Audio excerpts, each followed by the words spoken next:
Hello, everyone. Welcome back to Traffic Talk on Twitter and YouTube for the Champions League review. Madness as well. Some sort of madness happened at Old Trafford tonight. But Manchester United turned up once again in the Champions League and gave Istanbul a right old dose of medicine, winning 4-1 at home tonight. Bruno Fernandes, fantastic Mr. Fernandes is what I'm calling him this evening, having scored a double in the first half. First was a scintillating first-time strike from the outside of the area. A la Paul Scholes. He wears the number 18, so there's no way that it didn't stroke memories back of all those days you find him lurking on the edge here for thumping one in the top corner. He did just that in the beginning and gave United that early lead that we were so desperate for because of the domination of the game at that stage. He doubled his lead thanks to an area from the goalkeeper for Istanbul. He was literally underneath it as Cavani challenged for a header with the keeper who misjudged the ball. Fernandes rolls it home for 2. United's made it 3 just before half time. Rashford from the spot after his persistence, beating the fullback in, got the penalty. Istanbul got a goal back in the second half for a bizarre free kick, which we don't often see. But for once, you can't blame the goalkeeper. He did everything right. He's just unfortunate that the ball crossed the line this time, and he couldn't pull off miracles he did against Young Boys 2 years ago. But for one of the more good feel stories of the night, Daniel James off the bench, scoring his first Champions League goal, wrapping up the game at 4-1. Bit nervy at times, but I'm not the only one who gets to talk about the game. I'm joined by NSM United, otherwise known as Noah McElroy. Good to have you here, Noah. I want to hear it from you. What do you think about that performance? As short as anything, I'm happy with it. What about you? Thank you, Ahmed, for having me on tonight. Good to be here. And it was a quality performance from Manchester United, I thought, tonight. As you said, there were some issues later on in the second half. It was unfortunate to concede from a free kick from Istanbul. But it's a great performance, really slick. They controlled the possession throughout. I thought some great play from the likes of Donny van de Beek, Bruno Fernandes, as you said, fantastic Fernandes. That's a very good nickname that you thought of yourself there. Some other good performances from other players too. Cavani, I thought, was very great. Dictated the play from the centre forward position, made some great runs into the box, and created space for others such as Fernandes, which was fantastic to see. Alex Telles making his Champions League debut at Old Trafford tonight and was superb. 11 crosses attempted tonight, which was the most in the entire pitch, and the most chances created with 4. Superb stuff to see from a left back getting down the byline and crossing in the ball. Gave me good memories of watching back Dennis Irwin for Manchester United. Was just top class to see an attacking fullback who could cross the ball in very, very well. And it was a great attacking performance as well from Manchester United. The 4-3-3 did worry a few people that there might be some defensive issues, but they blitzed them in that first half with great pace, great attacking presence, and power as well, seen by Bruno Fernandes' first goal. So overall, a really quality performance from Manchester United tonight, and hopefully they can take that into their next week's game against PSG and this weekend's game against Southampton. Certainly. Again, can't state it enough that it's a crucial victory for United. Unfortunately, although we don't look at results at the time of the game going on, fortunately, life hasn't been much easier for us in trying to get through to the last 16. Ideally, in the other games tonight, Leipzig did not get a result in United's favour. So had we screwed up, I don't think we would have anyway. But if we did make a mess of it against Istanbul, we would have needed Leipzig to get another victory against PSG so that they'd go into second place, and United would just need to win their final, get 2 games, at least 4 points to qualify for the last 16. Job obviously made more difficult. Neymar scored from the spot. I was watching that game while looking at United after, they were 3-0 up. It was a bit more easier to look across at what was going on in Paris. And because obviously we play them next week, you tend to notice little deficiencies about the sides in particular. What we're looking at here with us is that we've got a team that are going forward a lot. There's a lot of commitment in the attacking players that Ollie's picks. And he's trying to, as I've been saying tonight, before we went on air, he's trying to do science experiments in the Champions League. He doesn't do this in the Premier League very often because in the Premier League, you deal with sides that are very, very much playing the same style of football. No blocks. Don't give any opportunities to strikers in space or in behind, And the crosses that are dealt with are always dealt with big, tall centre-backs, strong centre-halves that nod it away. Yes, it's a competitively very exciting league, and there it is where goals just fly in from absolutely anywhere. But with this sort of thing, he can't experiment because the Premier League form hasn't been so good. He's still going with a try and tested formation sometimes. In the Champions League, however, because of the difference in quality in the sides, and I'm sure all of us felt the same way when the groups were announced back in early September. United fans would have, like us, would have been thinking, well, we've just been given two of the hardest possible teams that are in the competition in terms of what pot they came from.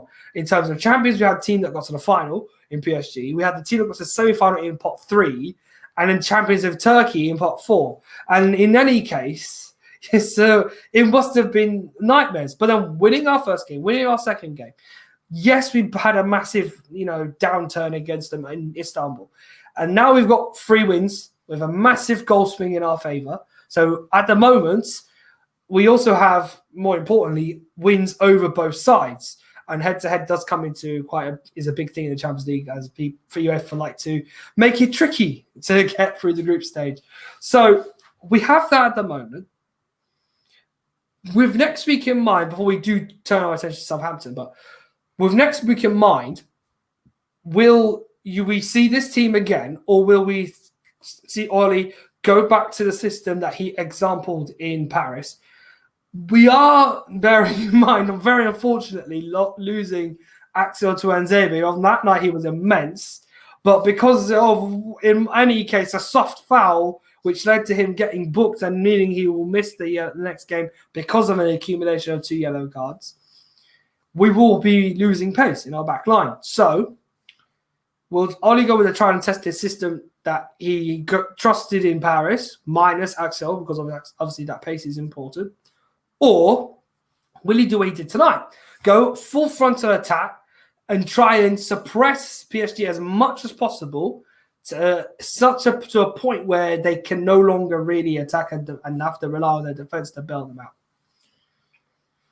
It's a difficult one to think about because, whilst, the 4-3-3 and the attacking presence and, the dominating play with possession worked very well against Istanbul, PSG is, a whole different ball game to try and deal with. They've got the likes of Mbappe, Neymar, Di Maria, even, the likes of in midfield, Julian Draxler, Marco Verratti. These are players who are quality, experienced, have pace, they can press. We saw some pressing from Istanbul tonight, but press like tactically and like organized as well.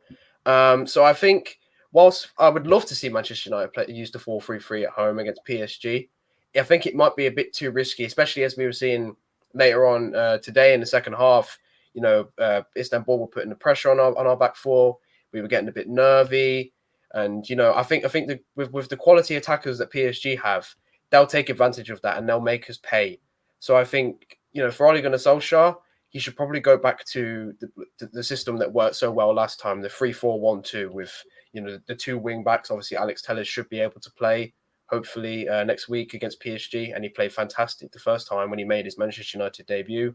Yeah, obviously we have lost Axel Tuanzebe, but I think if we were to maybe bring in someone like either Eric Bailly, or if Oli wanted to be really bold, Tiedemann Mengi, to bring that similar levels of pace and physicality to the back line, would be good. I think hopefully as long as Lindelof's injury isn't too serious, we'll be able to have Harry Maguire and Victor Lindelof back in the starting lineup as the 2 centre-backs who can play the ball out from the back really well, and especially to the wide full-backs as well, which would be which would help us massively.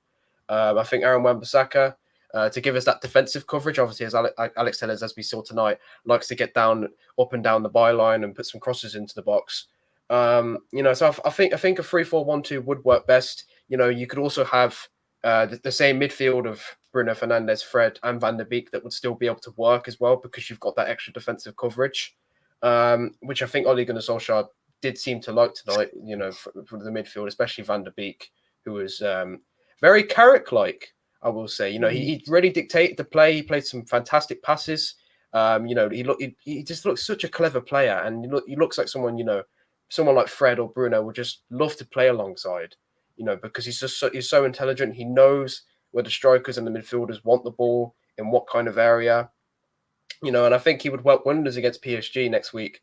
So for me personally, whilst like I said, I would love to see Manchester United be bold and go for a 4-3-3, and I wouldn't be opposed to it if that's what Ole Gunnar Solskjaer decides. But I think what we saw tonight with the pressure that Istanbul put on us and what PSG can bring in extra quality, I think the 3-4-1-2 would probably be the more suitable and sensible option for Manchester United to go with. Yeah, certainly. And I think there's a satisfaction when you think that about playing five at the back, although it's been to some fans with sort of, backtracking on going full all out in attack. Whereas I wanted to refer to the more recent games that they have played. On Friday. Yes, tonight they played a very different game, a scramble. I have to tell you, they scrambled to a 1-0 win. So they're not convincing at the moment. I don't think they're playing at their best. And there's a lot of, imbalance in the team. So much so that you could say that they can actually be gotten at. They have players in their team that I think next week will be very easy to break past. So tonight they went with Navas, Florenzi, Diallo, Marquinhos, Mitchell Baku's a young Dutch left back, Ander Herrera, Danilo Pereira, Leandro Paredes, Neymar, Mbappe, and Di Maria up front, or the Snake, I like to call him. So I feel like they went 4-3-3. So us playing 3-4-1-2 should work here because one, it's overrunning the midfield. Two, it's not allowing them to keep possession in the back line. And three, when they do come at us, we already have our shape. We already have our defensive shape sorted. So I trust Oli to go with three at the back in that game as well. On the flip side, though, you do have to take into account tonight he tried something in the first half and it was working very, very well. Yes, it's against in statistical terms, the worst team in the group, but it still is against the side that played a robust formation, a 4-2-3-1, where their difference is they don't switch a 4-3 like we do. We went and changed our shape during the game. They did something completely different. They stick to their guns. They don't move around too much. And unless they're pressing, the midfielders are only up there once or twice in the game to help press. And that's it. After that, they barely do anything. And there was some accumulation of fouls and all that kind of stuff. So I personally believe that this team can be gotten at. There's a lot of suspect players there. And like they were in the first game, they all seem to think about themselves than the collective effort of the team. So where do you think Paris? I see Paris' weaknesses in the back line. I see a weakness in the midfield. Do you think, not just me, I'm sure, but do you see anything similar to my point of view? Or is there something different that you think can beat PSG next week? I do agree with your point, especially in the back line. I think, when Manchester United first played PSG, there was a real sense of uncoordination. The two central defenders didn't seem like they really had played with each other very, very much. The communication wasn't there. And one thing as well that I did notice is that obviously Paul Pogba came on during that game and brought some real physicality towards the play.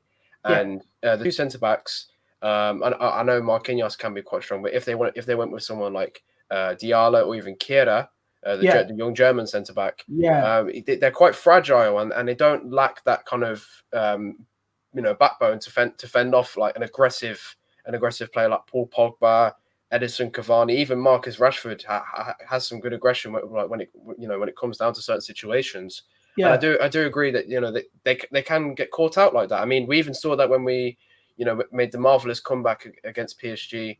Romelu Lukaku, a big, strong, physical player, latched onto Kehrer. Kehrer made some difficult mistakes there, and I think they can be really gotten at. But one thing I think as well, whilst the midfield is quite slow and can be gotten at and can be contained as well as controlled by Manchester United, as well as the defence, I think the forwards with a 3 at the back, which obviously when defending converts to a 5, really, I mean, when I think back to when we played PSG this season in Paris, Mbappe and Neymar barely got any kind of chances at all, and there was not much room for them. I think, a pacey centre back was able to catch up with them. Yeah. They didn't like that there wasn't any space, and they kept getting frustrated, and that led to their play becoming more uncoordinated as time went kept going on throughout the match, and it allowed Manchester United to capitalise on that and eventually grab the victory. So, whilst there is significant weaknesses at the back and in the midfield, I think by Manchester United using a three at the back and containing PSG's pace and true quality that they do have up top, it can create frustration amongst them. And like you said, PSG do have this I guess agenda in a way where they tend to think about themselves and their own individual performances rather than what's best for the team. And I did see that with Kylian Mbappe and Neymar when we played against them. And if you can frustrate them and if you can shut them down, especially in the first half, they will get frustrated and they will start causing you less issues, and then you can go press on. You can maybe switch formation at that point. Maybe switch into the 4-3-3 that worked so well for us tonight. Ole Gunnar Solskjaer's got a lot of options. There's a lot of weak points, as you said, that PSG have, and I trust Ole Gunnar Solskjaer, with this week that he has now to evaluate PSG's weaknesses against Leipzig and when we played them in Paris, and utilize his squad and the depth that he's got now this season to the best of its abilities. And I think they can be got at, as you said. I think Manchester United should at home against PSG feel like they are the better team, and they should go and get the 3 points and secure qualification to the next round, because that's what Manchester United is all about. That we're a big club. We should go and attack other teams and show why we are Manchester United. So I totally agree with you. I can't say more than that, really. I did notice something, because some of you will be looking at the stream and think, why are you looking to my left and his phone? I've actually been looking at the game specifically through stat by stat for PSG. I do this frequently when I am not doing anything interesting, really, but this is how you improve your knowledge of the game. Look back at other teams' performances and see what they've sussed out. I've just realised Neymar can't play against Manchester United now, because tonight he picked up his second yellow card in the group stage. And he's been hanging on to that first one since he played against us at the first match at Paris. So that had been hanging over him already, and he's been booked tonight. So we don't have Neymar to worry about in that game. Still, we have Mbappe, but that doesn't change the fact that they've lost one of their key men who did contribute tonight from the penalty spot. But in any case, he's still lacking the overall confidence in the game, in his game, to be able to really influence a match like he would have done three or 4 years ago with Barcelona. So he's going to be a big miss for them being suspended. Mbappe will be their only outlet. Di Maria will be a player that United will definitely go after, and I want them to go after him for obvious reasons. Aside from that, we really just need to go to that game, get the point, and focus on using Leipzig as a free hit if we can, because you never know with possibility of the group really going awry if we don't get a win against PSG. So a result against PSG, any result will get us through. So if we look to it, back to tonight though, we've talked about later on, but we talk about tonight first. More, standout performances. We talked about Fernandes at the very beginning. We talked about United's shape and the general performance. Some other standout performances tonight, we have to obviously big up Donny van de Beek. He's finally had a chance. He's been given, as you said, the Carrick sort of performance that we all used to, spreading the ball left and right, getting in deep with the tackles. He's not a natural DM, though. So my reservation with this is playing him there. You can't play him as a player that will just sit there and do nothing, because he's a man that does the opposite of that. He likes to win the ball in those positions, but he wants to attack as well. So he is, as we've all pretty much been crying out for, in case Pogba does leave, the replacement for Paul Pogba. Yeah. So we have a goal-scoring midfielder. That's good. Our attacking midfield is all right now. We've got someone in Fernandes to do that job too. And if he does get in, obviously, God forbid, he doesn't get any big issues. Oh boy! Oh God! Yeah. Please no! Please no! No one does. He's been faultless so far, so no bad luck, please. But if he does, if touch wood, that doesn't happen. If we don't have him, we do get Van der Beek in the team. We get him firing. We get him into those positions where he used to at Ajax. really mess up defenses, being an extra attacker. And, he is a fascinating goal scorer. So big up Van der Beek tonight, and also Hugh. And obviously we've got a big up Ollie as well for their choice. So we look to Saturday now. Yeah. We look to Saturday. Big game against Southampton. Huge match, obviously. There's a preview for this, everyone, if you're wondering, later on in the week. Keep an eye out for that. Cal will host that one. But we must win that game because the recent Premier League results have shown that with even an international break, teams' form is still dictating the way the league is going, and there's still elements of, fallacies in each club at the moment. Every team has a problem. No matter what it could be, there's a problem. Well, obviously, the lack of preseason could be one. The intensity of the games could be one. Even those that don't play more than 2 games a week are struggling at times, and they can put lackluster performances in. Some examples last night are Wolves at home to Southampton. They didn't play very well for a while, and same applies to Palace away at Burnley yesterday. 1-0 smash and grab, and it was a lackluster performance from them. So for us, as United fans, we really need to focus on not letting Southampton, doing what they did to us in the summer, come and think they can do it again, because the team, with the additions of Telles, Van der Beek and Cavani, will be a little bit more motivated and a little bit different in their thinking process. Do you see us being able to deal with Southampton's first press, attacking threat in Che Adams, and more importantly, they have a very tall back line, so aerial threat might not work as much here. It's 3 great points to pick up for this weekend's game. The press is something that we greatly struggled with in the summer when we drew 2-2, unfortunately, to Southampton. I mean, as you said, Che Adams will be up top instead of Danny Ings, and whilst Danny Ings is going to be a big miss for the Saints, Che Adams is a more than capable player to replace him. He's got great pace. He's got fantastic strength. He's got a great eye for the goal, especially from crosses, and he's going to be someone to watch definitely. I think the best case scenario for him should definitely be what we did to Dominic Calvert-Lewin when we played Everton, and that's have Harry Maguire man mark him as best as he can at all times, because I think that Everton performance that Harry Maguire had was one of the best performances I think I've seen from him, especially in a United shirt. And his aerial threat, when you can utilize his aerial threat to the best of its ability, you just want to use that. And I think with someone like Che Adams, who is tall, who is physical, Southampton will look to get balls into the box. So if you want to put Harry Maguire onto him, but as you said, the press is going to be something that Manchester United, especially the wing backs, will have to try and control. I remember Aaron Wan-Bissaka, when Southampton grabbed their first goal, got completely exploited down the left hand side.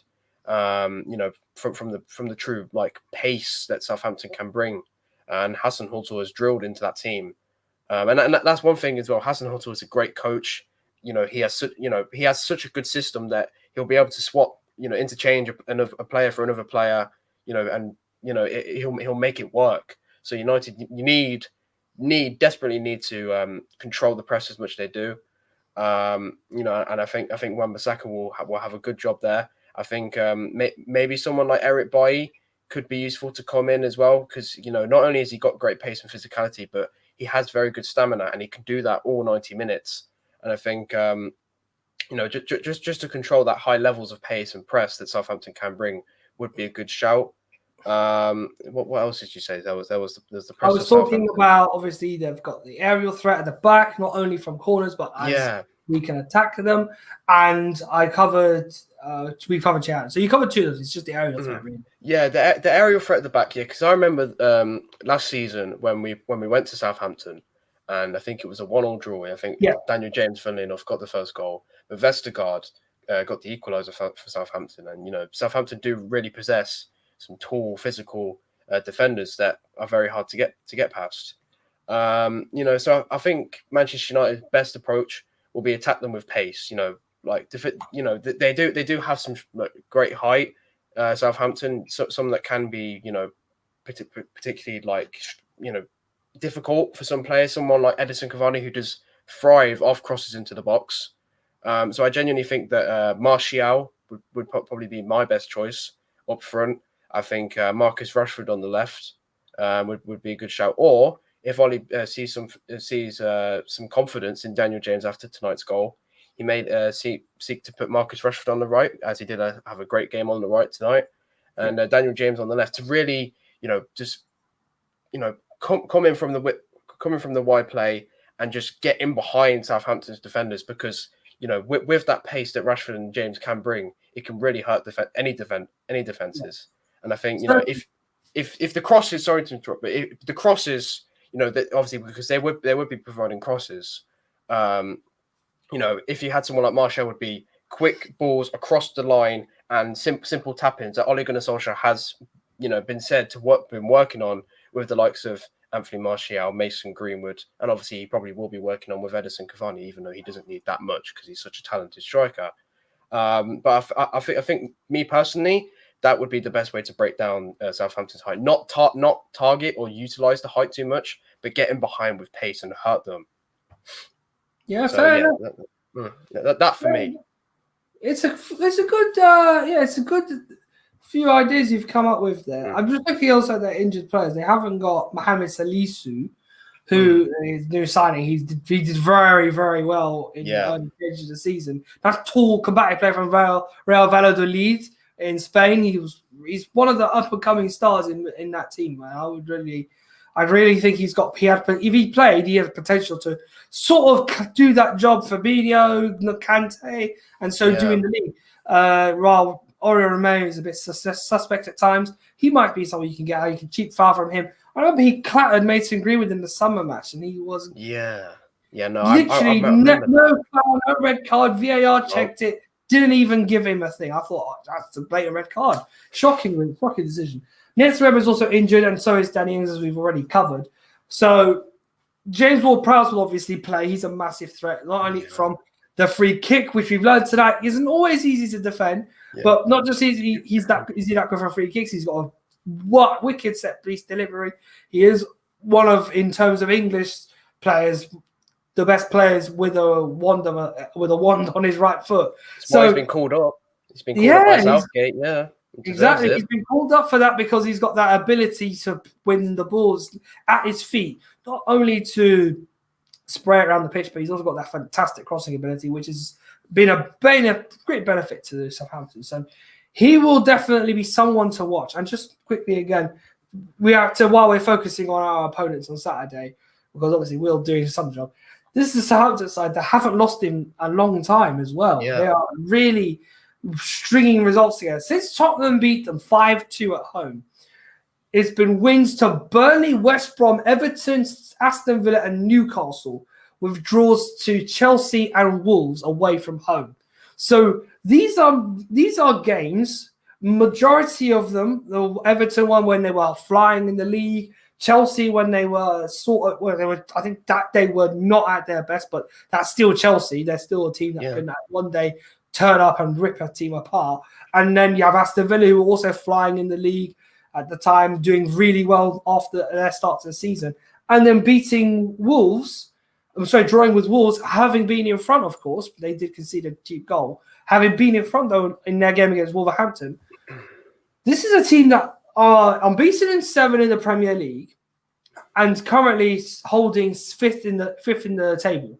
And obviously, we have a game in hand. We can overtake them easily when we play our match against Burnley. But this has actually become a crucial game for us because of how fragile, as I've said, how fragile the league is with points and all this going on.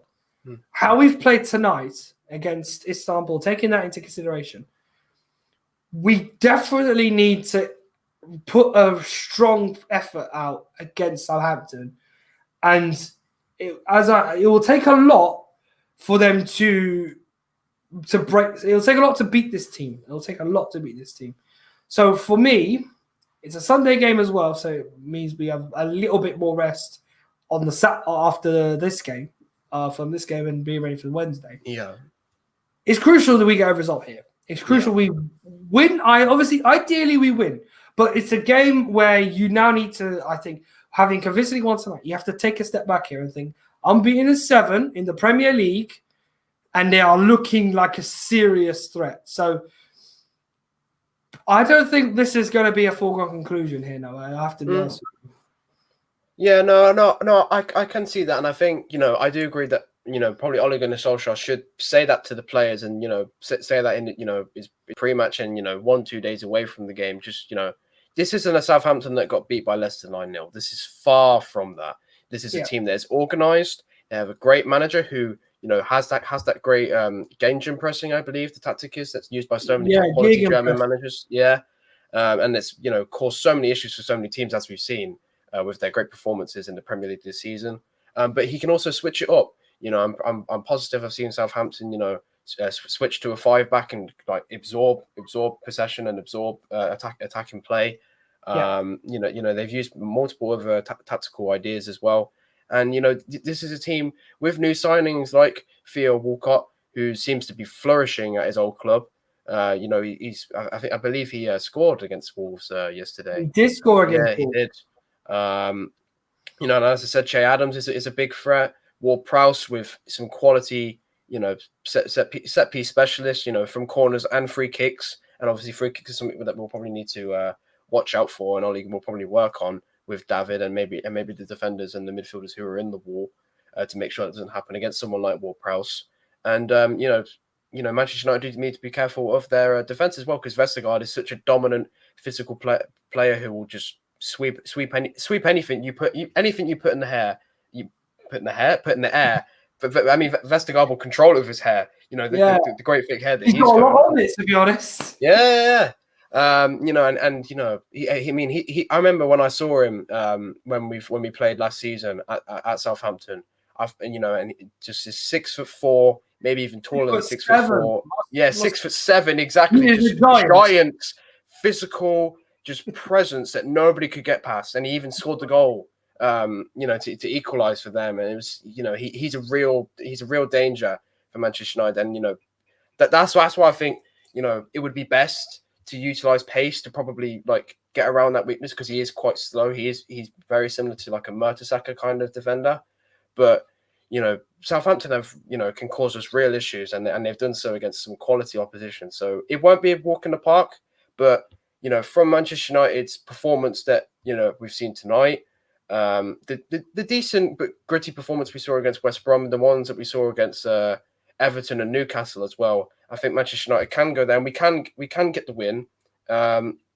We are playing away from home, which in the Premier League for some reason seems to be, I believe we're beaten in 6 or 7. I think we've not lost in a while in the Premier League away from home. So yeah, it's going to be a very intriguing game. It's very hard to call, because both teams, in the situation are very good at the moment. They're flying very high, and it's going to be a very interesting tactical battle, I think, between the two managers to see who can outwit one another. But I think Manchester United can get the job done, and hopefully they can take this confidence from this great performance tonight, and just continue it against Southampton. But as you said, it won't be easy. Southampton are 5th in the league for a reason. The table doesn't lie. They are the 5th best team in England at the moment, and they'll be a tough test this weekend. Certainly, and we look forward to that. And you'll be able to follow up on the preview of that game, which is with Cam and Co later on in the week, and the match day review as well. Where I'll be on it, but I'm not hosting as I do with these matches. That'll be Cam's job as well. So we'll hopefully see you on Saturday. But before we sign off, it's obvious I don't know if we really need to do a man of the match here. No, but tonight it's quite obvious. Fantastic Mr Fernandes. It's so obvious. I mean, he dictated the play alongside Donny van de Beek. He scored those 2 goals. Second one wasn't the great. The first one was absolutely sublime. Paul Scholes-esque, outside the box, just rocket. Absolutely sublime. No keeper stopping that. No keeper. For me, the best midfielder in the world on current form. He's unplayable. 34 goal contributions in 35 games. Yeah, fantastic Mr Fernandes. Just what a signing. What a signing. I think we've brought 2 of Liga NOS's top players for £60 million, and looking at them in the same division, having watched them as opponents for a long time, just thinking about them instead of just seeing them in the red. Now they're in those colours. Oh, he's just different gravy. Maybe that's something the scouts should, a league they should look at more often, because 2 out of 2 players we've signed in space of a year, and they've in such short time as well. Both of them have come in and just made drastic improvements. Absolutely. So I mean, I'm over the moon with both of them, and I just hope that both of them can stay fit and healthy and just keep providing Manchester United and us as fans with some quality performances. Absolutely. And it's the best way to finish this off, really. Yeah. For all of you to know, I greatly thank you for coming on. It's been a great having me. We hopefully have you on more often, as he's an excellent tactical analyst. He loves keeping those stats. He loves to give us as much of a deep insight as I do too. And it's good that we share the brain's trust in that sort of field. So we've given you almost as in-depth a view of next game ahead, because we won't be on the preview because we're busy lads, unfortunately. But hopefully you can see the actual one with Cam and his pals on this channel, which will be coming up very soon. Hopefully later this week. But don't forget to like, subscribe if on YouTube. Give us a share and a retweet on Twitter. All our socials are in the corner of the screen. But until the next one, guys, thank you so much. It is fantastic, Mr. Fernandes, and I'm milking it till the sun don't shine. And I will hopefully see you very soon. Until then, thank you for watching. Thank you.